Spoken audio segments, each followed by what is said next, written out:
Karena besok kalau kita dipanggil oleh Allah, kita butuh doa, butuh didoakan. Kalau anak kita lupa, mohon maaf, jangan ada anak yang lupa sama orang tua sudah meninggal. Anak-anak sekarang lupa sama orang tua yang masih hidup.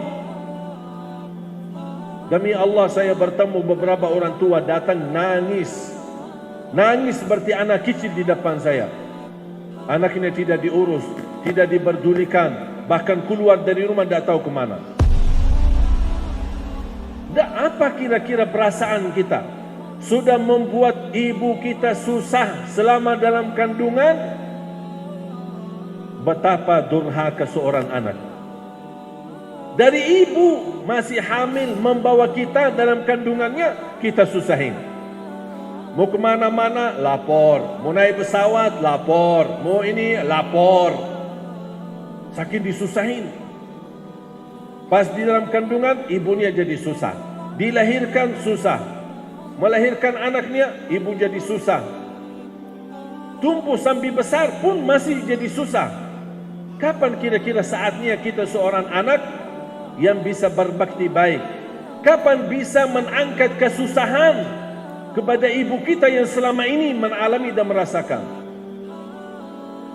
Makanya fantas kalau kita berdoa, Allah tidak kabul doa kita, Allah tidak ijabah hajat kita, karena kita tidak mengangkat kesusahan kepada ibu kita. Justru menambah menyakiti perasaannya. Wallahi, ingat Bapak Ibu, semua dosa besar maupun kecil yang kita lakukan akan Allah tunda hukumannya di hari kiamat. Tertunda hukumannya. Tapi dosa durhaka terhadap orang tua, wallahi akan dibalas oleh Allah di dunia, belum lagi di akhirat. Akan Allah segerakan hukumannya bagi orang yang durhaka sama orang tuanya. Menyakiti perasaannya saja barangkali dianggap biasa, tapi Allah menganggap itu luar biasa, besar. Faham tak di dalam Al-Quran Allah subhanahu wa ta'ala menyebutkan, fala taqul lahuma uffin wala tanharhuma wa qul lahuma qawlan karima. Jangan sekali-kali berkata kepada mereka uff. Apa arti uff bahasa Indonesia?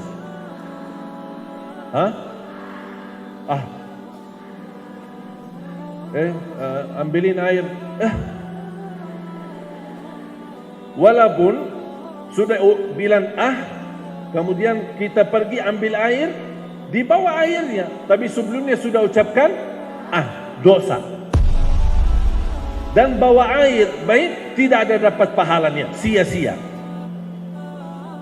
Dan dapat dosa menyakiti perasaan mereka, orang tua. Saja tidak boleh. Yang lebih menarik firman Allah kelanjutannya, wala tanharhuma. Maksudnya apa wala tanharhuma? Jangan menegur mereka dalam kondisi memarahi atau menganggap mereka bodoh. Contoh, saya kasih contoh biar faham ayat ini. Orang tua duduk di depan TV, megang remote kan?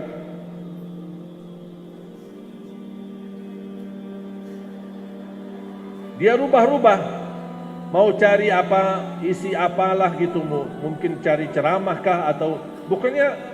Namanya orang tua, apalagi kalau sudah tua, suka main remote lah. Datang si anak, Ma, udah cukup.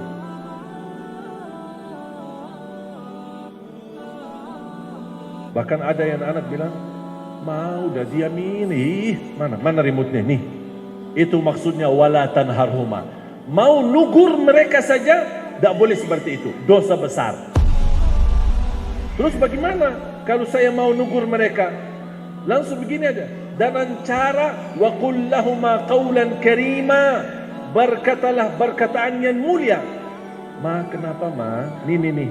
Begini ma, begini. Amin. Ini suka nggak?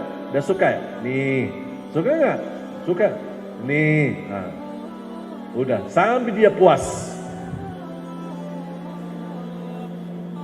Tapi kalau caranya, aduh ma, ini dari tadi main remote ini, main remote. Begini sudah, diamin aja, tidak usah megang remote, udah. Itu namanya wala tanharhuma, jangan menegur mereka dengan cara kasar. Itu dosa besar. Bapak ibu, ada nggak dosa besar dan kecil? Ada kan? Ada dosa besar. Kalau sama orang tua tidak ada kecil, semuanya besar. Hati-hati. Makanya yang sudah punya orang tua masih hidup, mohon jamaah sekalian, mohon ambillah keridhaan mereka. Bukan dari mulut mereka ridha, tapi benar-benar hati mereka ridha terhadap kita.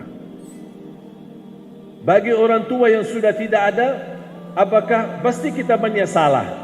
Pasti kita merasa banyak kekurangan. Ada enggak amalan yang buat saya bisa berbakti baik sama mereka? Mudah-mudahan dengan berbakti baik sesudah mereka meninggal, mudah-mudahan menutupi kekurangan saya. Ada enggak? Ada. 2. Doa. Jangan lupa doakan mereka setiap waktu dan setiap saat. Rabbighfir lahuma warhamhuma kama rabbayani saghira. Setiap salat, di sujud pun boleh. Subhana rabbiyal a'la, subhana rabbiyal a'la, subhana rabbiyal a'la. Rabbighfir lahuma warhamhuma kama rabbayani saghira. Di sujud baca itu setiap sujud. Apalagi kalau bisa menangis. Barangkali mudah-mudahan titisan air mata yang menunjukkan perasaan menangis karena kita banyak kekurangan terhadap mereka dan mereka sudah tidak ada. Mudah-mudahan titisan air mata mengampuni dosa dan menjadi saksi baik di hadapan Allah untuk orang tua. Terus ada lagi enggak amalan? Ada, bersedekah. Ada orang datang kepada Rasul, ya Rasulullah, ibu saya meninggal, sudah wafat. Bagaimana saya bisa berbakti baik, bisa beramal untuk ibu? Apakah saya boleh bersedekah? Kata Rasulullah SAW, boleh bersedekah. Fatasaddaq anha, tasaddaq, bersedekahlah atas nama ibumu. Saya sering mengingatkan jamaah, di setiap acara atau di masjid, majlis ta'lim, tabligh akbar atau jumatan bapak-bapak, pasti ada kotak amal atau terkumpul sedekah. Bapak ibu pasti buka tas mau bersedekah. Sering saya ingatkan jamaah, setiap buka tas mau bersedekah, jangan lupa nawaitu, ya Allah, aku titipkan pahala sedekah ini untuk ibuku.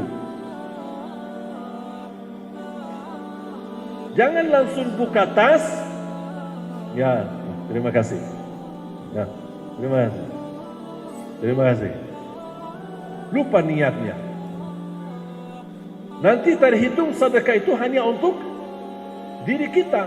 Tapi kalau kita nawaitu, ya Allah, aku titipkan pahala untuk ayah saya, untuk ibu saya. Walaupun mereka masih hidup boleh, apalagi kalau sudah meninggal. Wallahi sangat bermanfaat sedekah itu untuk orang tua, apalagi yang sudah meninggal. Sangat bermanfaat, mensinarkan cahaya di dalam kubur mereka dengan berkah sedekah kita. Jadi saya mohon, di setiap ibu-ibu, bapak-bapak bersedekah, jangan lupa orang tua kita. Tidak ada di antara kita yang sempurna perilakunya terhadap orang tua. Semua pasti ada salah. Salah yang kita sadarkan maupun kita yang sudah lupakan. Makanya mohon jamaah sekalian, demi kebaikan, apalagi kalau mereka sudah tidak ada, mudah-mudahan dengan niat yang tulus, yang baik yang kita lakukan, mudah-mudahan menjadi bermanfaat untuk mereka dan juga bermanfaat menjadi saksi baik di hadapan Allah untuk kita. Ada satu guru saya ketika saya bertanya, bagaimana kita bisa balas kebaikan orang tua? Ada enggak kesempatan kita mampu balas jasa orang tua? Kesusahan ibu terutama, sejak dia mengandung kita sampai besar, sampai kita nikah dan berkeluarga. Dan subhanallah betapa tulus dan ikhlas hati mereka. Kita sudah nikah, tidak ada tanggung jawab mereka, tapi tetap masih memberikan perhatian. Jangankan kita, kalau sudah kita punya anak, masih diurusi orang tuanya. Saya sering jamaah pas lagi jalan-jalan ke Bandung atau jalan-jalan ke Jogja. Terus anaknya mana? Saya titip sama ibu saya. Saya titip sama ayah saya. Betul nggak? Itu sering terjadi. Jadi kita tidak sendiri membuat mereka susah, malah anak kita juga, cucunya. Tapi subhanallah, orang tua kita tulus, ikhlas. Bukan melayani kita saja, melayani cucu kita kalah. Benar kita kalah. Kira-kira apa yang kita bisa balas buat jasa mereka? Tidak bisa. Kita dilayani, anak kita pun dilayani. Bahkan subhanallah, kalau bapak ibu memperhatikan mereka, melayani anak kita yang menjadi cucu bagi mereka, tulus dan ikhlas, bahkan senang, merasa nikmat, bahagia. Makanya saya bertanya sama guru saya, kira-kira ada enggak kesempatan kita bisa membalas jasa orang tua, membalas kebaikan? Ketika saya bertanya, waktu itu guru saya duduk dan seperti menunduk kepalanya. Begitu saya bicara seperti ini, dia langsung berkata, mau balas kebaikan orang tua ya? Mau balas ya? Memang kamu bisa balas? Maaf guru, saya hanya ingin tahu kalau ada kesempatan kita bisa balas, ya kita pasti berupayalah. Begini, kalau kamu tulus, ikhlas dan bersedia untuk dikupas kulitnya sendiri, dikupas kulitnya, ada enggak? Bisa enggak? Mau enggak dikupas kulitnya? Kata beliau, kalau kamu ikhlas, bersedia untuk dikupas kulitnya dari ujung kepala, dari kepala sampai ujung kaki, dan kulit itu dikumpulkan, dijahit. Untuk apa? Bikin sandal untuk ibu kita, belum sedikit pun bisa balas. Maaf, bisa nggak terbayang? Bisa nggak terbayang? Kulit kita dikupas dan diikhlaskan untuk ibu kita, belum bisa membalas.